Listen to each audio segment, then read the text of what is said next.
Good afternoon, good evening, good morning, as appropriate. This webinar is titled Building a Globally Relevant Career, which is hosted by the University of Dundee Alumni, Nigeria chapter, and it runs for 1 hour, 30 minutes. The host, which is the University of Nigeria Alumni Nigerian chapter, warmly welcomes all alumni and participants from around the world.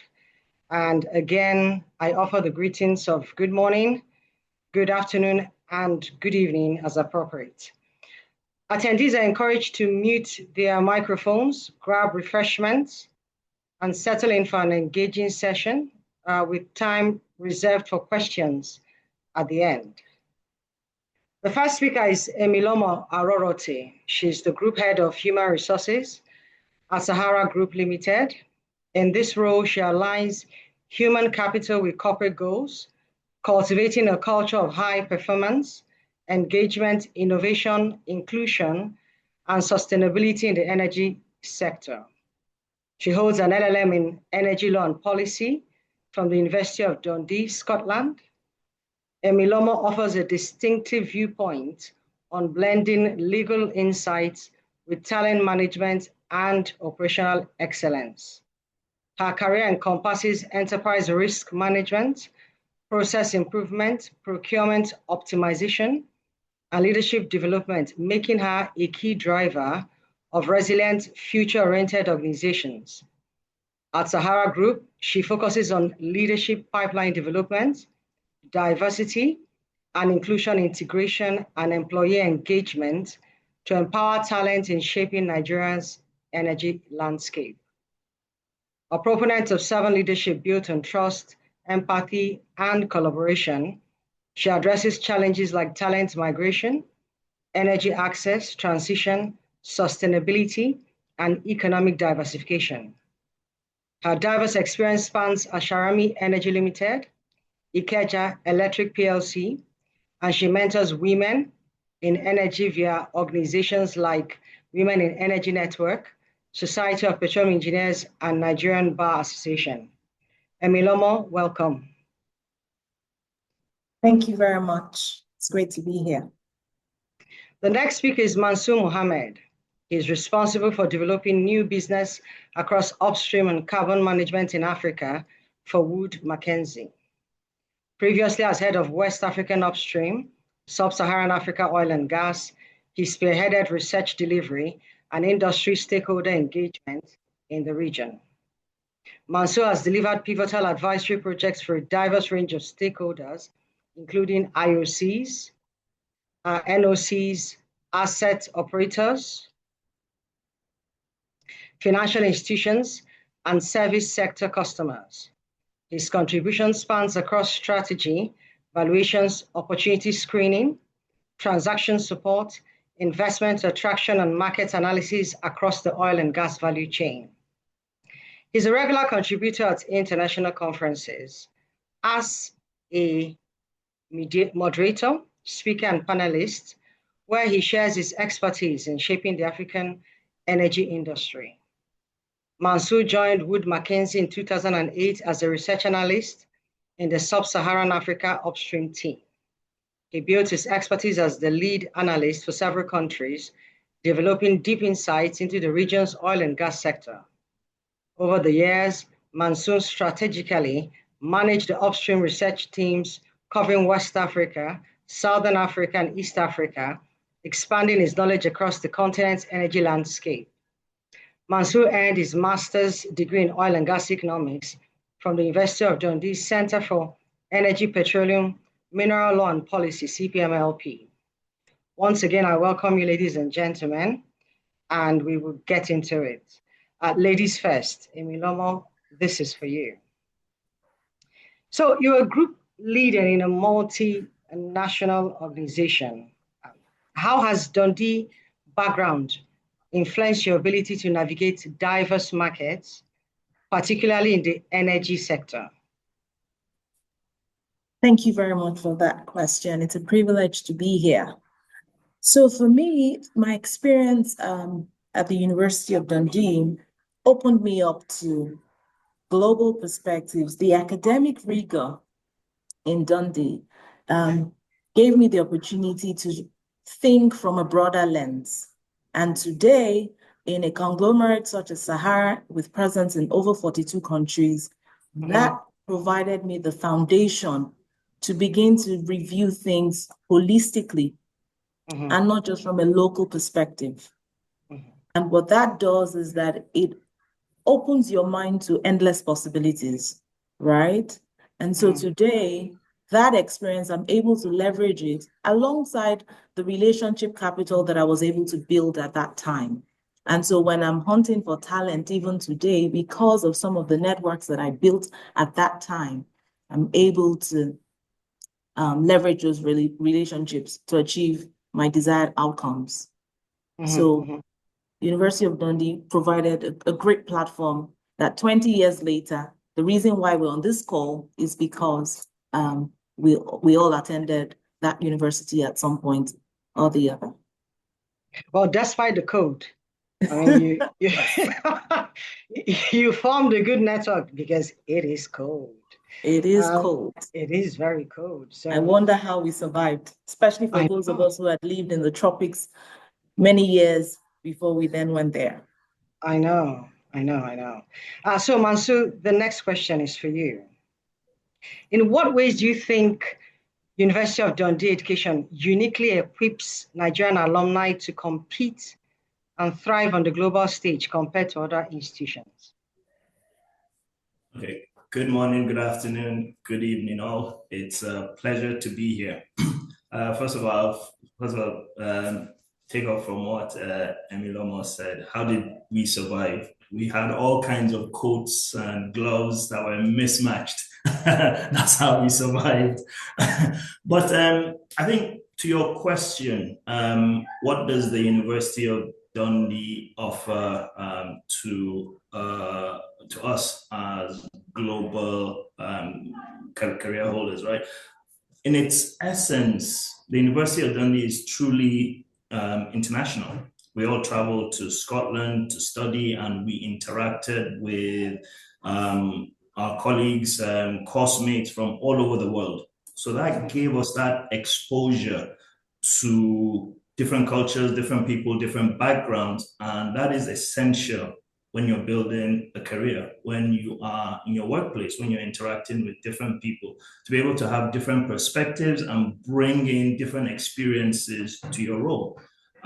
If I bring it to Nigeria, it's not just the way we do things in Nigeria, it's, hey, hang on, what is international best practice? And that's what the University of Dundee offers, right? I went to CPMLP within the energy disciplines. Energy is truly global, truly international. And the lessons, the learnings that I had from the University of Dundee truly shaped me. And I'm thankful for that exposure. And I'll tell you a brief story. So I was never intended to study energy to go to Dundee. I had my mind set on doing development economics. An alumni from University of Bristol, where I did my undergrad, went to Dundee, and I happened to meet him in the library, Charles Adewi, yeah. And he said, oh, he's in Dundee, he's studying energy, energy is the future. And I said, okay, why not? And there's money to be made. Little did I know. But that conversation reshaped my thinking. I did my dissertation on oil and gas in Nigeria, whether it was a gift or a curse. I'm not going to answer that here. But that led me to Dundee, and truly, it has opened me up to, thankfully, the international stage, right? So it's that intentionality, pursuing that career, and looking broadly to say, I'm at the University of Dundee. It opens me up to a global platform. How do I take advantage of that? And thankfully, I was able to do that. And it's through the University of Dundee. Thank you so much. It's good you listen to Charles. If not, I don't know.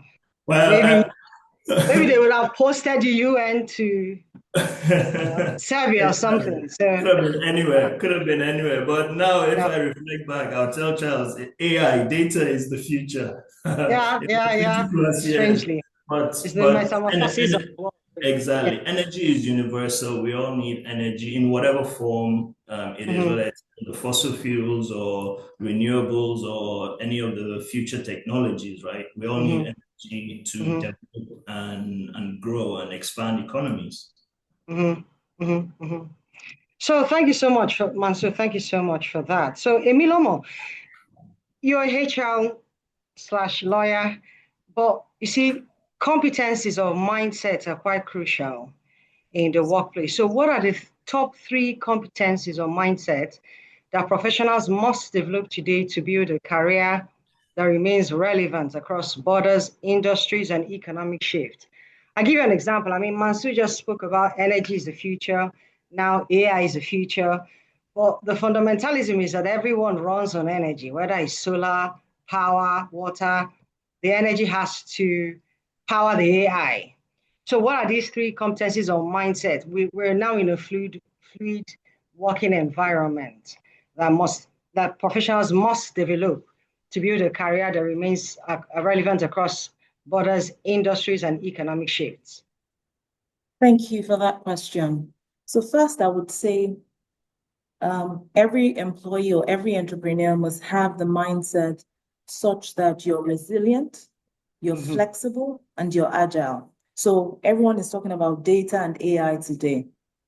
In the energy space, we would use technology, but it's important that we understand that not all of us will be involved in coding, for example. What we need to be able to do is know how to leverage technology, how to use data, how to interpret data such that we get our desired outcomes, right? So there are certain competencies that are critical today. You must be a lifelong learner. You must be willing to learn. Having that mindset is critical. We can't afford to be set in our old ways of doing things, right? Even the energy sector has evolved over the last few decades, right? Today, we're all leveraging technology in one way or another to be able to better optimize, be it production, be it our report generation, and all such things in our different places of endeavor. Another critical competence today that you cannot afford to overlook is analytical thinking, right? You cannot afford to think with a siloed mentality. It's important that regardless of whatever industry you find yourself today, having an understanding end to end of that industry, and if you're in the energy industry in particular, just having a sense of how things work is fundamental. That way, you're able to see how things connect and then see how you position yourself to be able to add value, right? It's also important that you're emotionally intelligent. Today, we live in a very fast-paced, very volatile, very, for want of a better word, it's almost unpredictable, right? Yeah. And so we live with risk on a daily basis, and just being aware of that. First, you need to be self-aware and then know how to interact with other people to be able to thrive and remain even in these uncertain times, right? Emotional intelligence is really key. Leadership and influence as well. So as you rise in your career, it's important to understand that whilst you may not always have authority, the ability to be able to influence people, policies, decisions that ultimately impact the industry rests on humans, people, right? I think those are some of the competencies today that we must be deliberate about honing. Analytical thinking, systems thinking, leveraging data and artificial intelligence, right? At the end of the day, we're to use technology, right? You can't completely take out the need for human judgment, regardless of how advanced technology gets, right? There's a place of judgment. There's certain decisions that need to be made by a human being, right? And so being aware that what we need to do is use data and tech to position ourselves is one key competence going forward. Everyone is going to have to learn that. And also being results oriented, right? With the level of uncertainty that we're faced with on a daily basis, most times in interviews, what I'm looking out for is trajectory, growth, not necessarily perfection. So evidence that this person is growing, this person is desirous of improvement, right? That is what we're looking out for most of the time, right? I believe these are some of the competencies that each one needs to hone going forward. Thank you for that. So, I mean, in a nutshell, be a lifelong learner, be resilient, be result-oriented, emotionally intelligent. You need to be self-aware, and it's necessary that, especially with the upcoming workforce, the Gen Zs, sometimes they need a reset, but hey.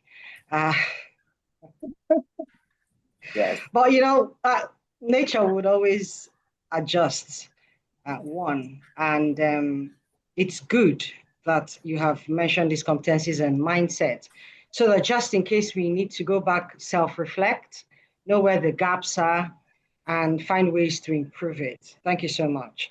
Mansur, this is I for was you. taking notes. I was taking a lot of notes there. Okay, great. So very useful point, Emilomo. Thank you. Welcome. Welcome. So this is for you, Mansur. In the energy and consulting world, I mean, Wood Mackenzie is a big name in that area. How important are adaptability, cultural intelligence, and continuous learning in maintaining global relevance? And can you share a personal example?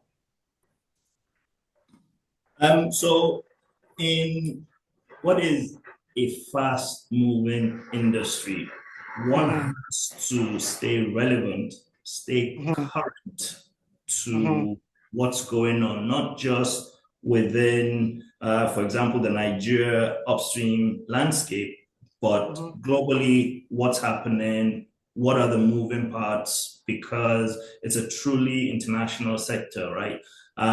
What's happening in Venezuela, for example, would impact investment appetites. What's happening with demand in Asia can affect the domestic ecosystem. So that broad perspective is hugely important. And for what we do at Wood Mackenzie, offering insights into what's happening and how they're all connected and advising our clients, we need to be on top of the game, on top of the issues, and draw those logical conclusions. So that analytical thinking is really important, and having that result orientation, because if you get the information, you need to do something with it and pass it on so that the change needed to keep things going happens. But that's one element, that adaptability. So constantly being on top of the game. But what it also means is you have to interact with different teams. You have to interact with different experts from across the value chain and across the world. I have colleagues across time zones, so flexibility to be able to schedule the meetings, have those conversations, stay on top of the game. It's really important. But it comes down to that cultural intelligence that you asked about. One has to be able to relate with people from different backgrounds. Maybe it's different disciplines, maybe it's different roles, and most especially with different levels of seniority and authority. So I like that Emilomo mentioned leadership and influence, right? Because you have to be able to influence people to get what you want. You have to also be able to influence people to get them to do what you need, right? Everybody to play their part, no matter where you sit within the career. Know what you want and how to get it from people of different backgrounds and cultures. But also understanding the cultures, the sensitivities, how you do business with different people, whether it's age or culture or backgrounds, need to be sensitive with that. For me, part of the background, it's that empathy, which is a function of that emotional intelligence, right? Empathize with people. Don't call people, for example, in the middle of Ramadan, as they're trying to break their fast and say, hey, I need you to do this. And you're not going to get anything, right? You need to build your relationships. And by doing that, it's understanding the cultural sensitivities. For me, a personal example is during Ramadan. Thankfully, at work, people give me that space, that flexibility to adjust my workload as appropriate. And that to me just shows that the place I work appreciates that cultural diversity. And it's a learning point for me to reciprocate that to other people. And you have no idea how just a simple consideration changes the perception, changes the relationship, and it builds that camaraderie, even though you're from different backgrounds. Yeah. You know, I understand that in Japan rather, if you are to close a deal, it's best that you come with someone who is very old or older, has white hair, and is leader of the pack.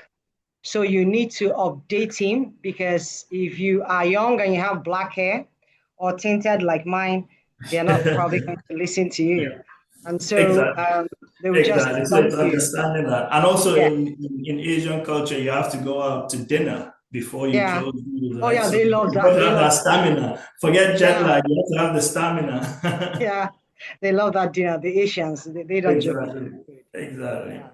So, Emilomo, over to you. Now, from a HR perspective, what do you look for in candidates who stand out as globally relevant beyond technical skills when hiring for senior or international roles? Thank you. I'd reiterate one of the things I had said earlier, curiosity and lifelong learning. As a leader, you must continue to learn and be willing to learn. I find that some leaders think that because they're at the top of the ladder, that they no longer need to learn. They've seen it all. That doesn't exist. That is so untrue, because the world we live in continues to evolve, right? And so being open-minded is required of any leader who wants to continue to thrive, particularly in our industry, right? We've seen so many changes over the last decade.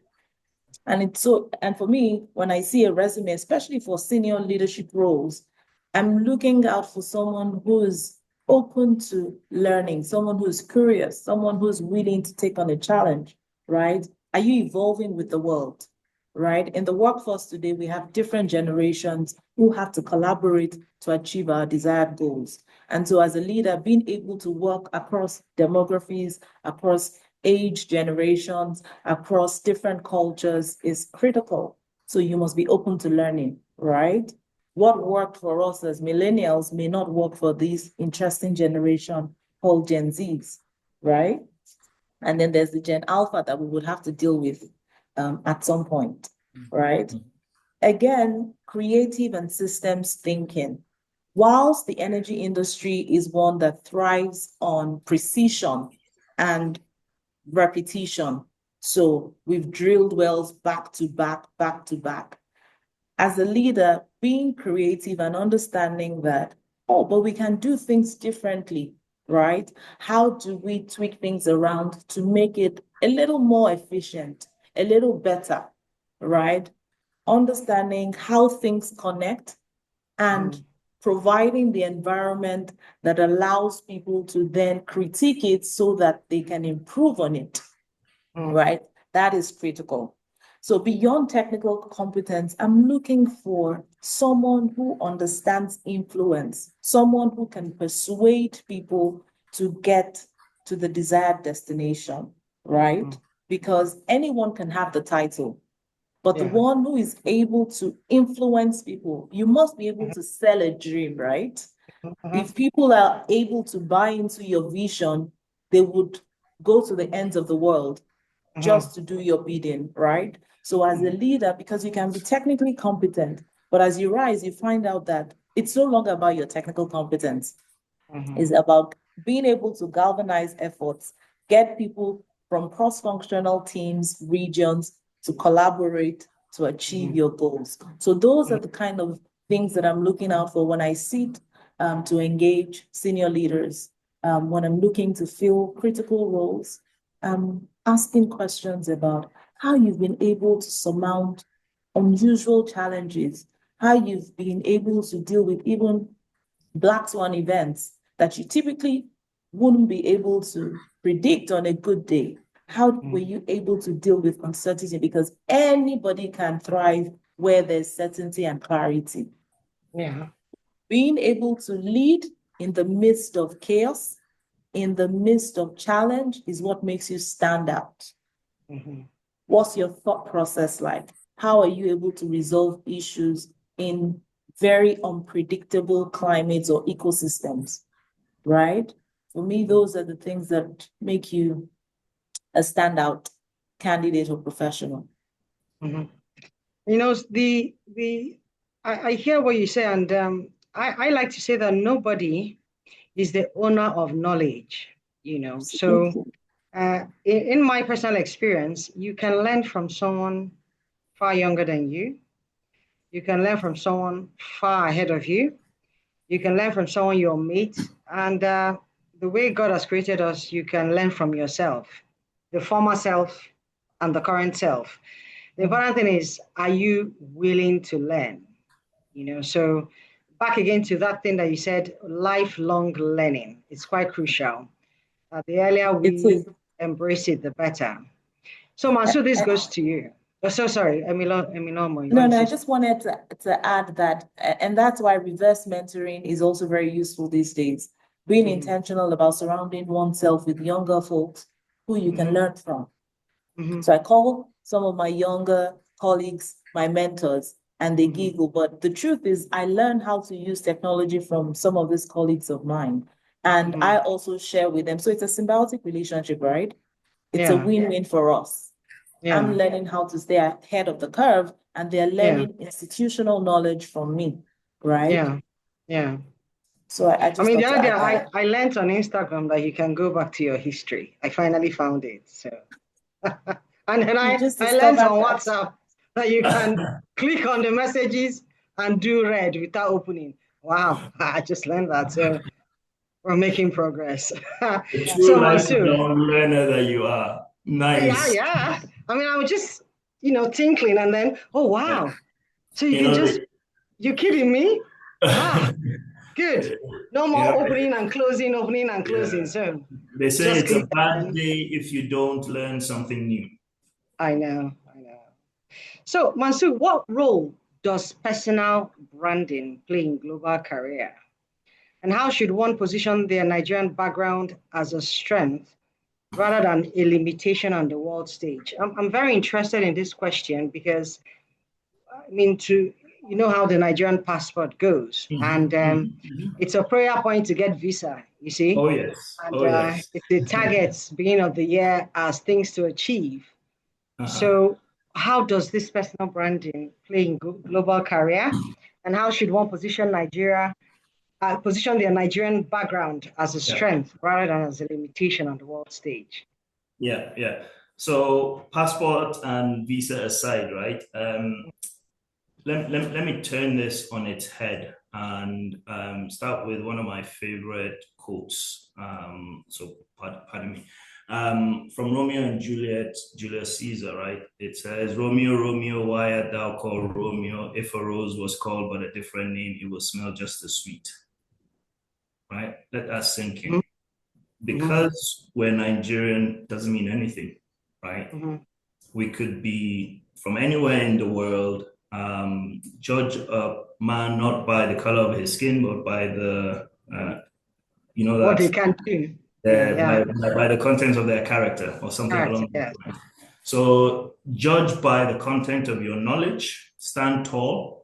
You attended the University of Dundee, you got the same level of education anyone that attended the University of Dundee got, right? So we're Nigerian, we're playing in a global stage, we must compete.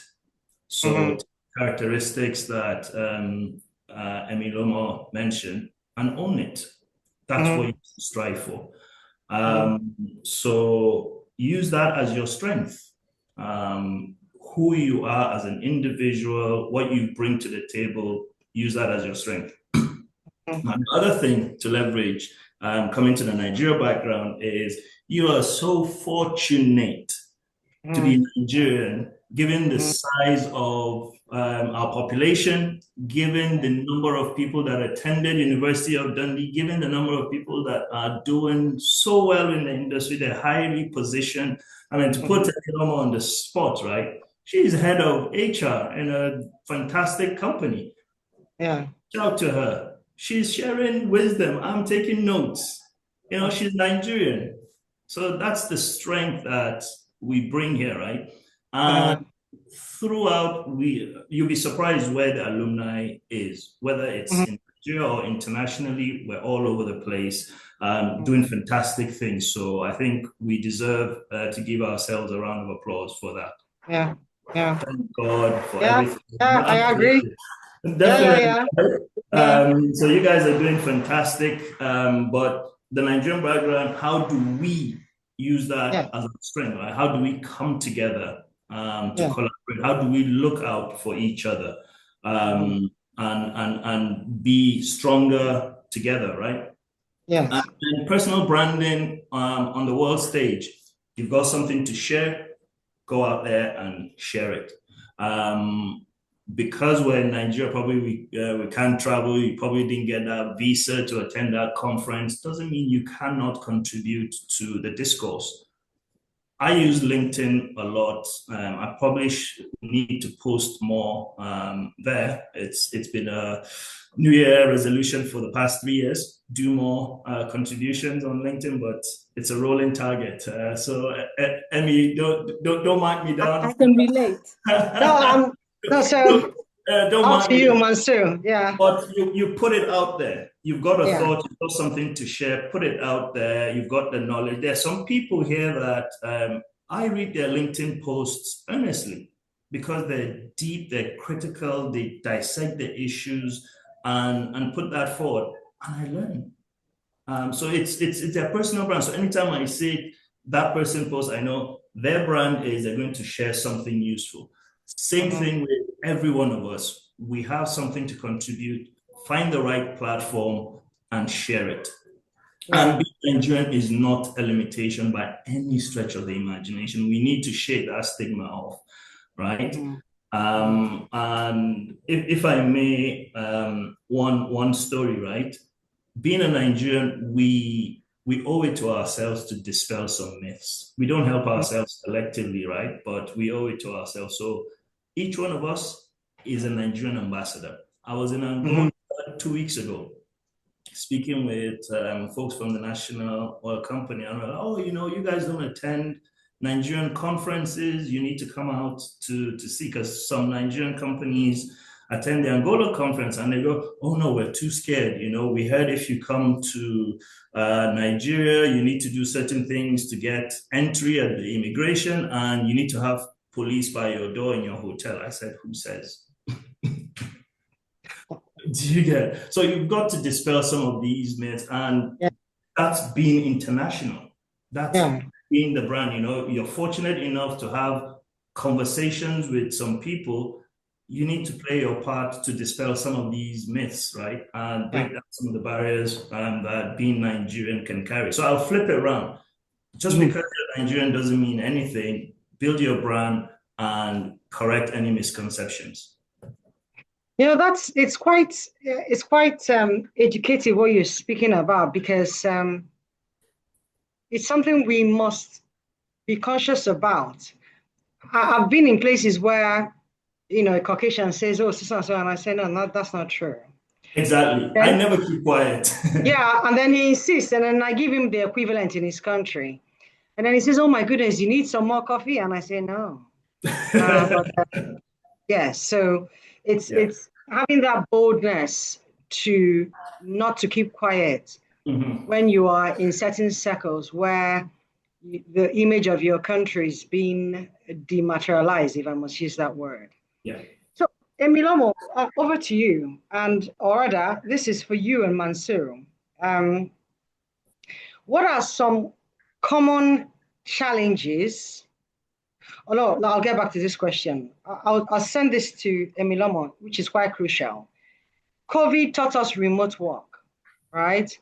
And COVID taught us that you can connect anywhere once your internet is not on, does not go on a mind of its own. Now, in an era of remote work, how can Nigerian professionals gain international exposure without necessarily relocating?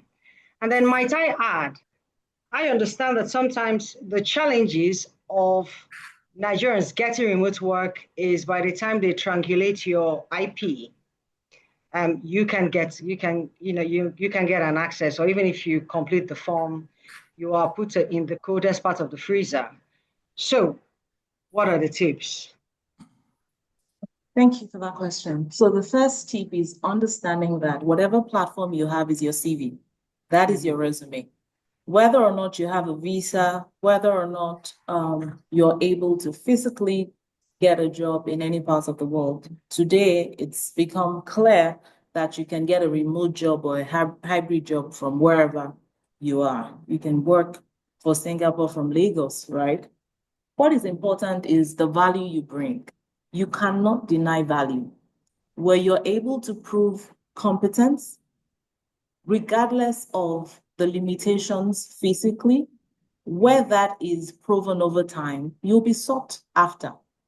And that is why platforms such as this, where you're able to share the experiences and knowledge that you have, would help propel you, right? Also, being able to share thought leadership on platforms like LinkedIn is really useful.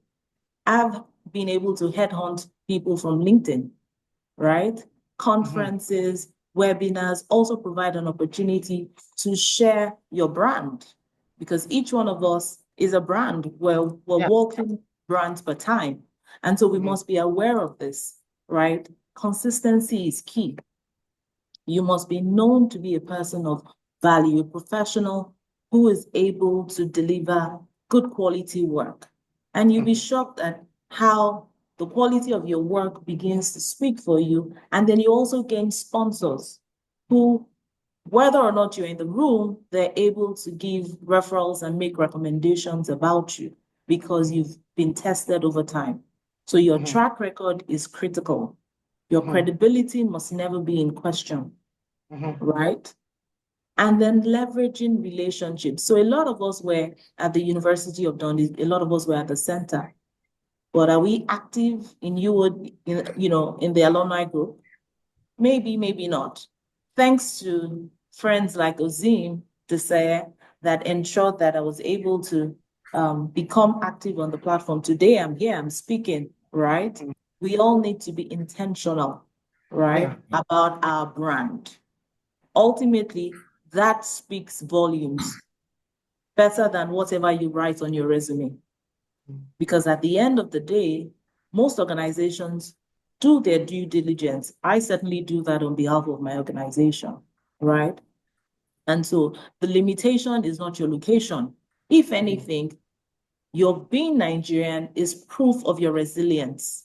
If you're able to thrive in this environment, it means that you can compete on the global stage. You can stand toe-to-toe with any professional from any continent, right? Because the kind of challenges that we tend to wade through in this part of the world.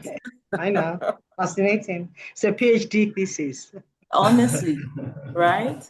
And so if you're able to thrive in any career here, I believe that regardless of whatever continent, industry, you'll be able to thrive, right? But it takes being intentional about putting your value out there, because a lot of us have a lot to offer, but we keep it to ourselves, right? Maybe a few friends know what you're capable of doing, whereas you have so many skills that are required across the globe. But if you don't put it out there that you're capable of doing whatever it is that you can do, not too many people will know. And so you must be your own marketing officer, for want of a better way to describe it. You market yourself and make sure that whatever you're marketing, you're able to deliver, right? It's in the actual delivery that you show that you're truly who you say you are, right? So I don't see any limitation when it comes to remote work or hybrid work any longer. The important thing is, are you mad, as we say in Sahara? Are you making a difference? Yeah. So I'm not talking about insanity. Are you worried about adding value, improving whatever it is, or whatever area of operations that you operate on a daily basis? What are you doing deliberately about improving? And just to piggyback on what Mansour had said, we speak about Nigeria and our brand. All of us on this call contribute to this Nigerian brand and reputation. So the more we are intentional about that, the better for us as a people, right? And we have so much intellectual capital as a people that I believe that the more we project that on the global stage, the more we will then be able to earn the respect that we truly deserve. Right? Everywhere in the world, when you ask for Nigerians, we tend to have the most degrees, 4 masters, a PhD, and you're wondering, I have a colleague who is email signature has about 20 certifications in there. So it shows that we have a quest, we have a penchant for knowledge, right? And so what are we doing with that knowledge? We must put it out there, what we're capable of doing, having garnered all of these experiences and knowledge. Yeah, Thank you so much. Can I chime in and piggyback on a couple of things you mentioned? Absolutely spot on, right? Individual brands, strong, solid. When we come together, we can be better and we can build on things, right? Maybe something for the alumni to take forward is, how do we promote the brands, find out those hidden talents, right? Surface them, and if there are opportunities, they're placed in the right opportunities, right? Does the Nigeria chapter of University of Dundee get better at promoting the individual brands and the strength of our collective contributions, right? And another thing that I can't remember where I shared this is, we have the Nigeria chapter. How are we collaborating with other chapters in different countries, right? As the alumni group, because there might be opportunities elsewhere that a Nigerian candidate is absolutely the right fit for. And visa requirements or what have you, if there is a successful application, I think the embassies can fall in line, right? Regardless. Even the remote working, it could be done. Someone joked that leave the oil and gas industry in Nigeria, invest in telecoms, right? Get better internet, and it will be very profitable. So yeah, there are challenges, but there are ways around it. There are things that we can do, and we continue to thrive. So as we begin to round up, there are just 2 questions which Mansour and Emilomo would need to answer, which would, should I say, leave an impact in the minds of the listeners. So this is for both of you. What are some common challenges Nigerian professionals face when trying to build globally relevant careers, such as visa restrictions, perceived biases, or limited access to opportunities, and how have you navigated them? Should I repeat that? You can repeat that, please. Okay. So what are some challenges Nigerian professionals face while trying to build globally relevant careers? If I can enunciate it rather, sometimes you go to LinkedIn, you see a JD that fits you like a glove. You apply and, it goes to Serbia. So sometimes you are required to do visa and you check the embassy is not even in Nigeria or it's in Abuja. And the last thing you want to do, I'm not saying the job isn't important, but hey, by the time you do the maths, you're wondering, do you really want to when you haven't gotten the job? Also, too, perceived biases. There's so much background check that goes on for a Nigerian, which is not so much as other people. I don't know, perhaps maybe they have the data that is easily accessible and then limited access to opportunities. I can understand that our economy is still developing despite what we tell ourselves. So how have you, Mansoor and Emilomo, how have you navigated these challenges? If you don't have them, that's fine. But have you had someone who has, had that challenge? How did they navigate it? If not, then we'll go to our final question before we get to questions. So, not me personally Mm-hmm. on some of these challenges, but I've seen them come across a few times.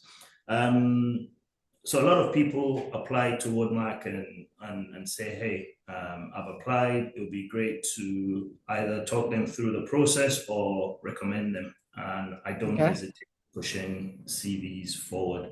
As long as I have a conversation with the person, understand who and what they are, Mm-hmm. I have issues. So the learning point there is if you're applying anywhere, look through your networks and find out if you can speak to somebody. Okay. I think that's the first point there. Um, the second point is understand the restrictions before you apply. Because if Okay. you don't meet the criteria, just setting yourself up for disappointment, right?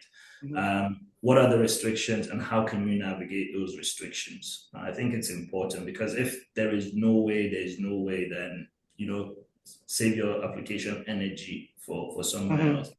Harsh realities. That's Yeah. what it is, right? Um, the other one is, I think in previous discussions Yes. around your IP or for Yeah. internet application, Yeah. once it flags up your Nigeria, it's an automatic shutdown. Get a VPN. Yeah. Get through that first, what do I call it? Non-human hurdle Interface. on us because we're Nigerian, right? Get a VPN, apply. Once your CV gets through to a human being, that's what Emmy said about you cannot deny value, Yeah. right? When an HR professional sees the CV, there are companies that would make exceptions, other considerations just to get that value. So don't let the internet or a blocker stop you from applying, but know the restrictions, the previous Yeah. point. Yeah. And then I don't know if we'll get to talk about mentoring and Yeah, that's the coaching. next question. So Okay, I'm I'll save waiting that. for So that. Okay. I'll tee that up. But yeah, mentoring Okay. and coaching, right? They're Yeah. hugely important. But then again, I'd like to flip that a little bit on its head. Mm-hmm. Um, there are opportunities here in Nigeria. We do not need to always go outside. Yeah. If you're looking for a career, if you're looking for a job, you can have a thriving, high profile, high flying career right here in Nigeria. Mm-hmm. Honestly speaking, I don't know, Emmy, if you agree or if there's much you can add, but the industry is rife. There are people here working, doing fantastic things, CEOs of companies, Yeah. University of Dundee alumni. Mm-hmm. They did internships in the UK, couldn't make it to a full job. They came back here and they are stars where they are here in Nigeria. Mm-hmm. Um, maybe I can't call names, but it's a real life example. Yeah. It's a real life example. People who have come back, they're doing fantastic things. They couldn't get a job elsewhere. They tried everything they could, didn't work, and they're thriving here. So home is home. You can't run away from home, can you now? Not even The home is gods home. have called you home. So Opportunities are home. There are opportunities at home. It's not just home. There are opportunities here. yeah, I know. Yeah. So, Emilomo, over to you. Thank you, Mansur. I mean, I think Mansur did justice to that question. I think that we need to begin to look inwards as a people. We have more opportunities here than you would ever find anywhere else. Why? First, the sheer size of our population, and we're rich in these energy resources. And beyond energy, there's so many other opportunities that you may not find elsewhere. But because this is home and you're a first-class citizen of your country, why not try to build our nation, right? Why do we have to export this talent? Today, I deal with brain drain. I'm looking to fill so many roles, at least 2,000 roles in the upstream space. Why do I need to then be looking outside of Nigeria for talent when we have a population of well over 200 million, right? And then just thinking about that question, there's also the perception bias and also the imposter syndrome. So sometimes you know that you're capable of doing this work, but you don't even apply, right?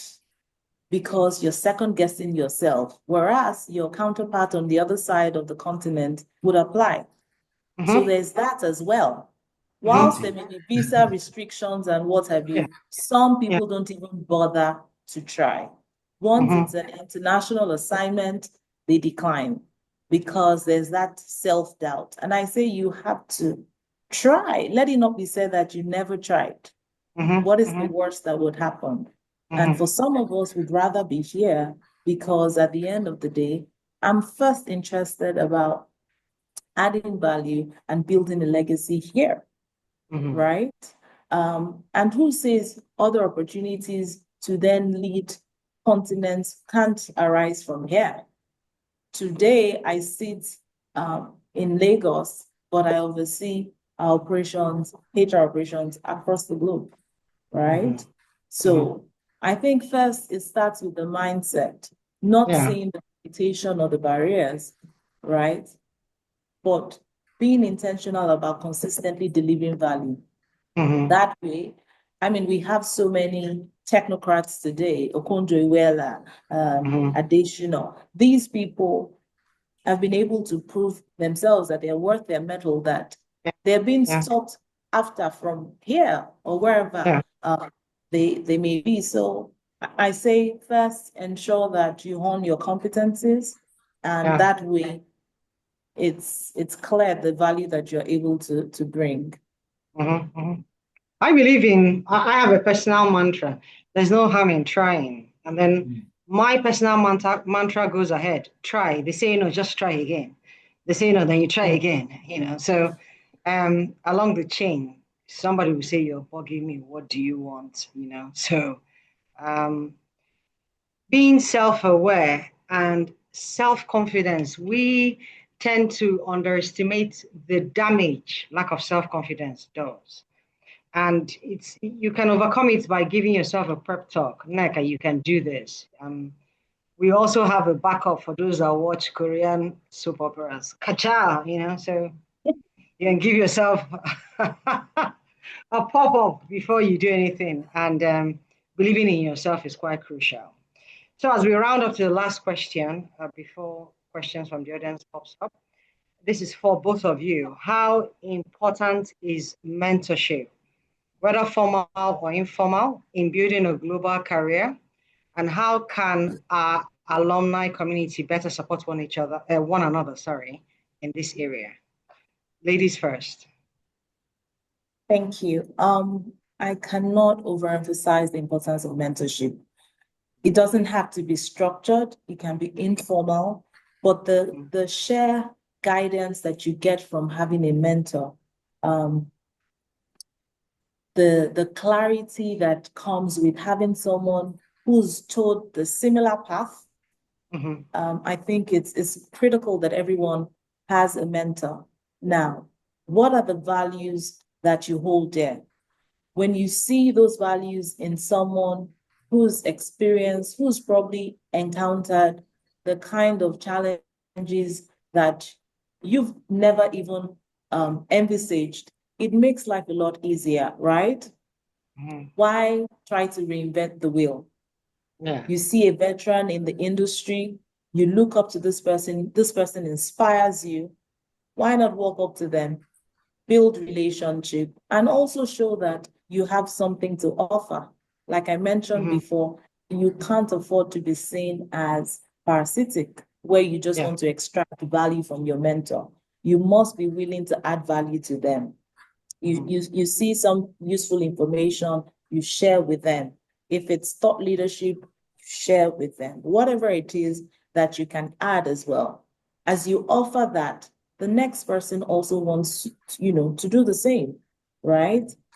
It should always be symbiotic. Mentorship also helps you to build networks, right? You have a mentor in the industry, that mentor introduces you to other people, and that way you're able to find some reading within the professional ecosystem, right? And then it's good to have someone you can bounce ideas off, right? And so a mentor would sit with you and provide guidance and criticism, useful feedback. I say feedback is a gift. So having someone who you can sit with to guide you through, I think is a beneficial relationship to be intentional about building, right? Even in the course of my career, I've had at least 3 mentors, and today, looking back, the support, the networks that I've been able to build, some of it I can ascribe to my mentors, right? And so it's important that we have mentors, we have sponsors, we have coaches who help us navigate our careers, right? I'd encourage everyone to have a mentor, and in like manner, pay it forward and ensure that you also have mentees. And amongst us within UOD, I think it's something that we need to build a framework around.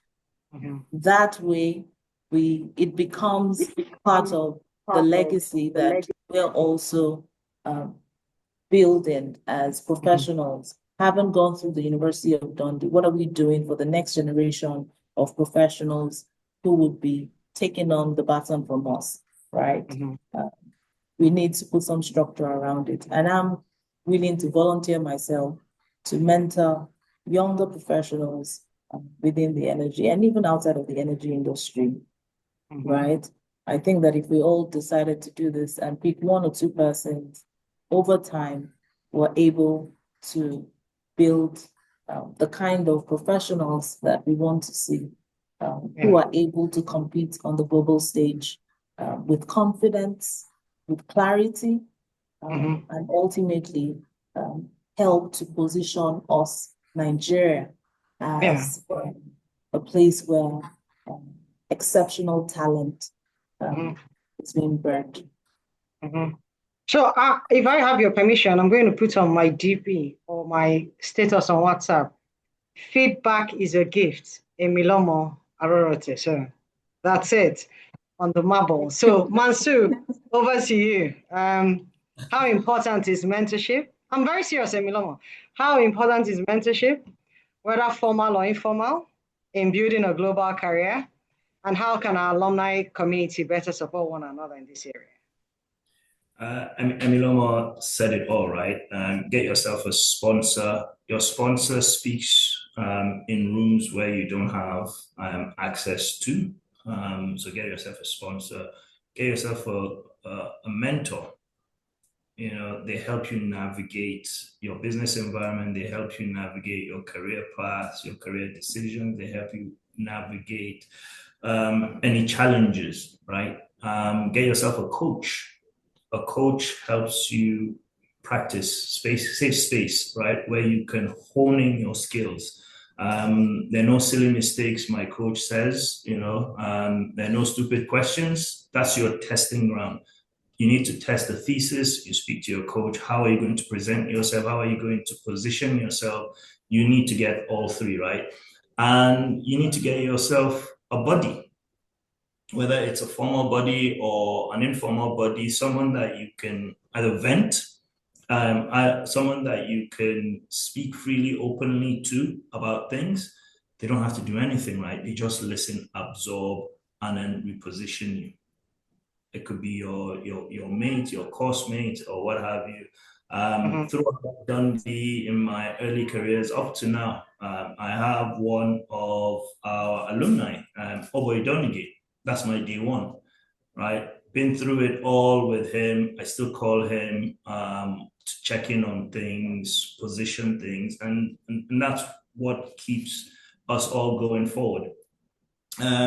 So absolutely, I do take time to mentor informally or formally, informally, anyone who's reached out to me, whether it's on LinkedIn or in the workplace, right? Because there is a duty of giving back.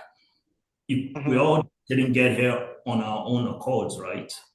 We had mentors, we had people advocating for us, we had people who charted the path for us. So we owe it to the system, we owe it to ourselves to give back. We all want to leave a legacy, right? And how do you leave a legacy? One, by doing it yourself, right? And two is by passing the baton. And passing the baton, like Emmy said, is making sure you're shaping and grooming and helping frame the next generation that would take the industry further than where we have taken it by God's grace, right? So it's hugely important, and the alumni has what it takes. And fantastic, Emilio, for putting your hand up to volunteer. That's leadership, right? We should all do it. We should all play our part. We have people who are recent graduates from University of Dundee. We have people who are about to graduate. They're all going to look for their career paths. We have people who are established in their industries looking either to pivot or look at what's next. So the alumni can be that platform to help people in different stages in their career. I think we can do more. We already do a lot. This is a fantastic initiative, this webinar. We had a catch-up in Abuja, I think end of last year, if I remember. Festival and everybody who made that happen. Fantastic. We should do more. We want more. Not only was it fun, but we said a lot of things that we could do together in the alumni, whether it's promoting that camaraderie, but also shaping the energy landscape, the agenda. We have professionals, even hiring. We should do those things. Let's not just come together, talk about it, and disband. Let's do it because it's hugely, hugely important. Have you heard of the King's College alumni? No. Well, no, and yes. I know them I wouldn't say individually. too much, but you look at people, prominent people in Nigeria who are working together and look back to what alumni they come from, right? I think they do that intentionally, deliberately. They have their slogan, is it Florette? Once you say that, say less, come sit down and have that conversation. We should be able to do that. And we do. Honestly, we do. I've seen people who we talk, formal. Oh, you went to Dundee, light sparks start flying. Okay, let's sit down. Einstein's lab. Exactly. I've had conversations with people that are like, look, you know what, Dundee to Dundee, how do we make this happen? Okay, unlock. All right, take it back to my team. You take it back to your team. And it's because of that common understanding. Hey, we are cut from the same silk, right? How do we support each other? So let's do more of that. Thank you so much. It's been quite interesting.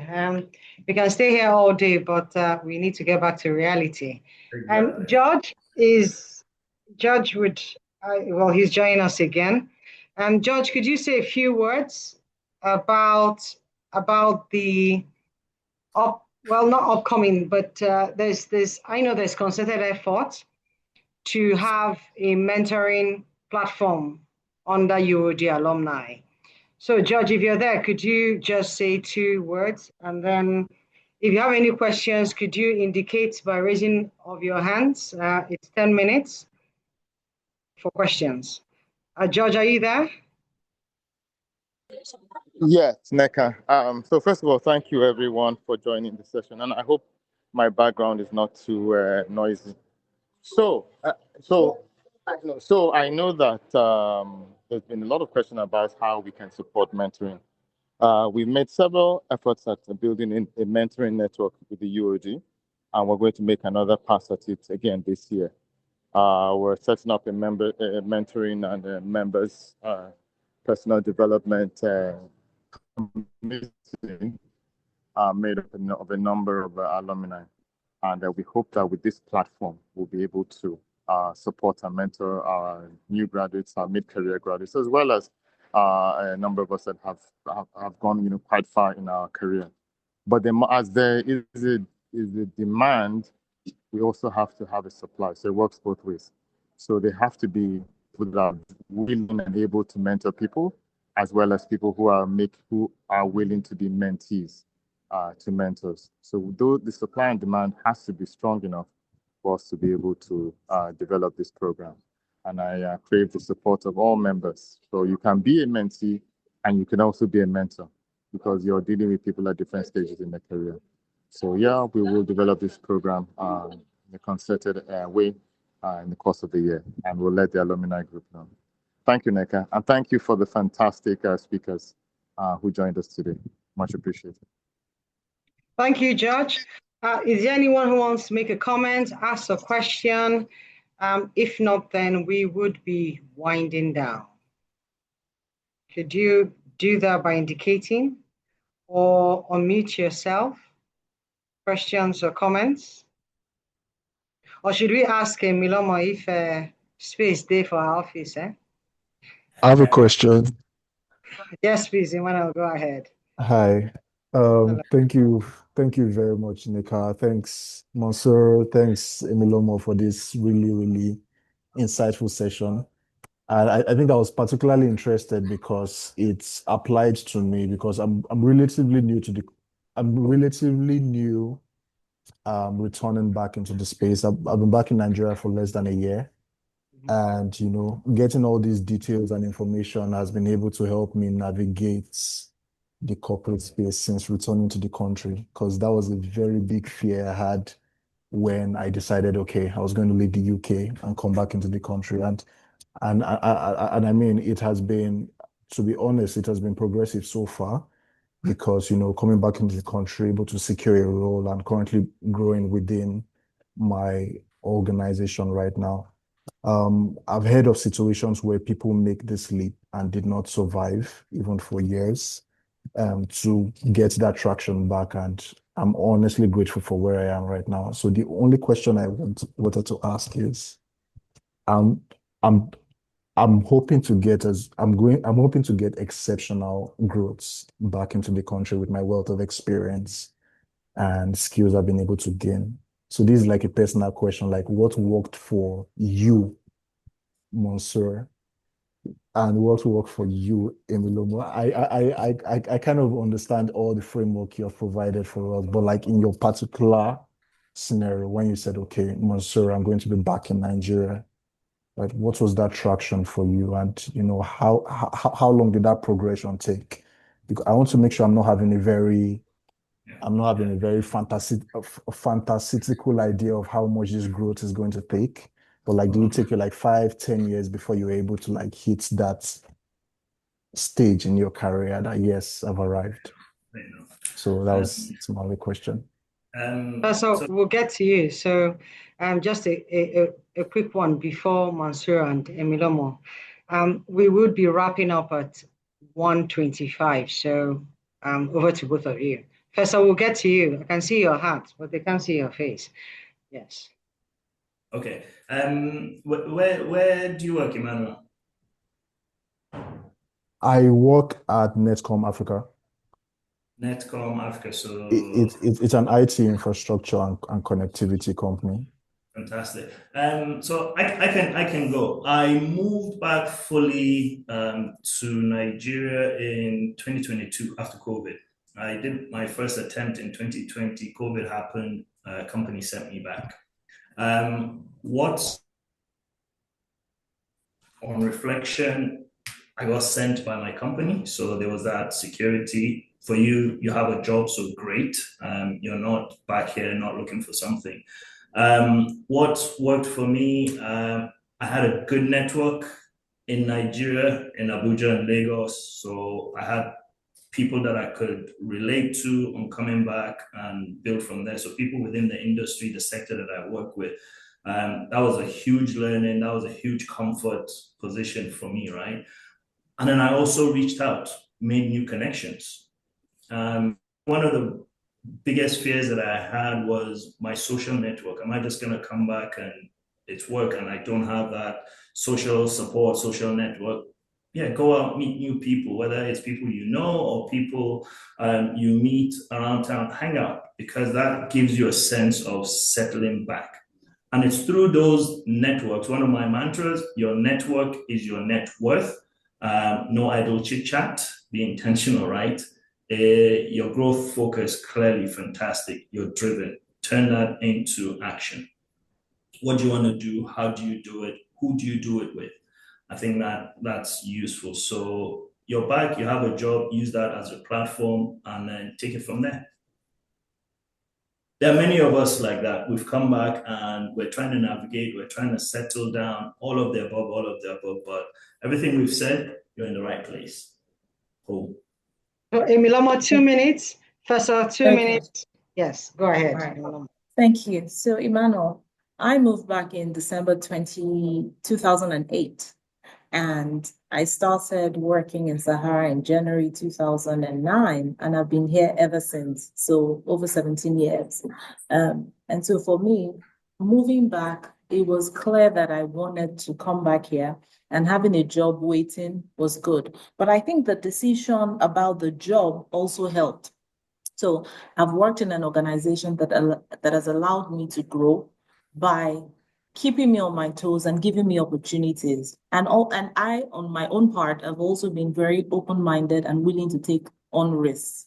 So I've moved across the different entities within the organization, at least 6 roles. What that has done for me is that it's opened me up to the different facets of the business. I've worked in upstream, downstream, and even the power arm of the business. And so for me, I've been able to learn end to end the value chain. But it starts first with you being open to risk, to challenge, and taking them head on, right? The decision about the organization you join also plays a fundamental role in your growth, right? But beyond that, as Mansour rightly mentioned, your network, the people you associate with, play a key role as well. So who are you spending time with? What kind of associations are you joining? What kind of conferences are you attending? What are you putting out there? I'd say you must be intentional about that, because that is what ultimately makes the difference in your trajectory, right? Thank you so much. Emmanuel, I hope you had some Einstein moment for you. Excellent. Professor, I'm loving your heart. 2 minutes. We need to see your face. Yeah, hi everyone. Sorry I joined late. I was in a meeting. So for me, the question is, and it kind of spins off of the remarks by Emilomo, by the way, very good, conversation so far. So for me, you want to have a globally relevant career, and all you just want to do is get a job in Nigeria and just focus on doing your job right. What is the place of having or maintaining international networks, in terms of, I'm a professional in Nigeria. Do I need to be disturbing myself about the fact that I went to a University of Dundee, that, there are people from Kazakhstan, Russia? Is that just a chapter I should close forever, and just focus on being locally relevant? Or, how would you see, the interplay of, that alumni network or, group of people that you've met? How does that come into play in the course of one's career, even though they are sitting down locally in London, Abuja, Lagos, or wherever? Thank you. Okay. Thank you, Professor. Can you put your hands down now? Thank you. So just 1 minute for you, Emilomo. This is from Damilola. What is your advice for someone launching a career in their middle age with no prior experience? So in 1 minute, I would say be intentional about building transferable skills that cut across generations, cut across industries. What are those skills that you're able to immediately begin to hone that even if you don't get paid right now, you are able to then transfer those skills to other roles, to other opportunities that may arise. So for example, relevant skills like it could be risk management, it could be project management, whatever those skills are, be intentional about honing them such that you can then transfer them. Regardless of the industry, regardless of the role, they remain relevant, right? Transferable skills across sectors, right? Build skills that travel. They go with you, regardless of the continent, regardless of whatever job you end up with or career. And we can take the conversation outside of here as well. Thank you, Emilomo. Damilola, make sure the skills you gather must be able to travel with you in a suitcase. So, Mansur, 1 minute. Can I? Yes. Yeah. Taking Fesso's question, if that's okay, Fesso. I think your international network is hugely important. Keep them, maintain them, use them, right? I've had instances where we rock up to meetings and the counterparts go, "Oh, hi, Mansour," and my team goes, "How on earth?" Right? We're looking to set up meetings. We're looking to do something with a company. "Oh, I know somebody there. Hey, can we do this?" Hugely important. Even though you work in Nigeria, you're focused in Nigeria, there are opportunities for you to go out there, whether it's looking for investors, looking for partners, any of the above, right? And don't forget, we're here or wherever we are in our careers, we're hoping for that career growth where the role requires international exposure. It's the network that you seed here, nurture, that will bear fruit in future. Thank you so much. So in case you have dusty phone books, dust it out. Just a quick one. Hello. I thought I should say hello.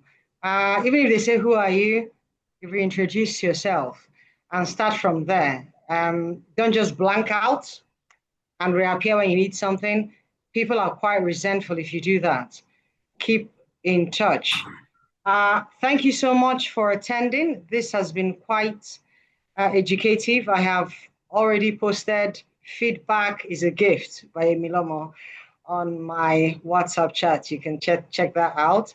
And I wish everyone a lovely weekend. I know it's hot.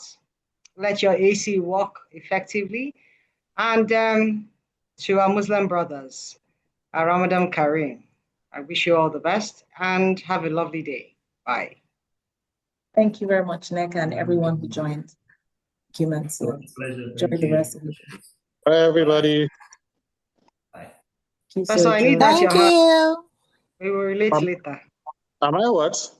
I need that your heart. Shebi is FB. We will relate. Me and you. No, I will talk. All right. Cheers, everyone. Ciao.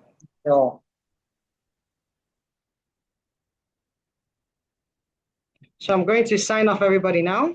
All right. Thank you.